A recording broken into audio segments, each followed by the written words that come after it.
কোনোবা এছ'চিয়েশ্যনৰ দাবী কৰা দাবী নকৰাৰ লগত এটা এপইণ্টমেণ্টৰ প্ৰক্ৰিয়া নচলে। এপইণ্টমেণ্ট দিবৰ কাৰণে আমি প্ৰক্ৰিয়া চলাই আছো। এপইণ্টমেণ্ট কৰকেইটাকেই দিয়াৰ নামত দিলে বহুত সুৰুঙা থাকি যাব আৰু এইবিলাক সুৰুঙা এনমেলিজ থাকি গ'লে কোনোবাই যদি হাইকোৰ্ট কৰে, কোনোবাই যদি সুপ্ৰিম কোৰ্ট কৰে, আকৌ সেইটো 5 বছৰ হেংগিং হৈ থাকিব।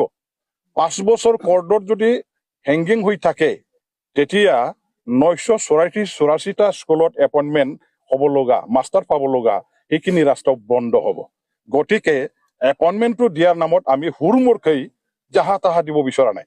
আমি তন্নকৈ মাইনতলি গোটেইবিলাক চাই চিতি গোটেইবিলাক আমি পৰীক্ষা নিৰীক্ষা কৰিহে আমি খুব একেবাৰে ট্ৰেন্সপাৰেঞ্চি মেইনটেইন কৰি আৰু যোগ্য ছাত্ৰ ছাত্ৰীসকলক এপইণ্টমেণ্ট দিয়াৰ কাৰণে এটা আমাৰ বাছনি প্ৰক্ৰিয়া চলি আছে।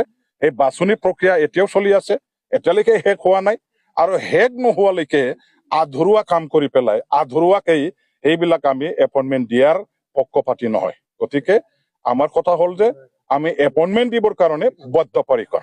যিবিলাকে যোগ্য টেট পাছ কৰা আমাৰ কেণ্ডিডেটসকল আছে, তেখেতসকলক আমি এপইণ্টমেণ্ট দিম। ইয়াত আমি কাৰো লগত আপোচ নকৰো।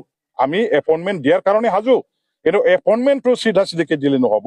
ইয়াৰ কাৰণে কিছুমান প্ৰক্ৰিয়া আছে, কিছুমান কাম কৰিব লগা আছে। সেইবিলাক কামটো আমাক শেষ কৰিবলৈ দিয়ক। যাক এপইণ্টমেণ্ট দিব লগা আছে যোগ্য ব্যক্তিসকলক আমি এপইণ্টমেণ্ট দিম।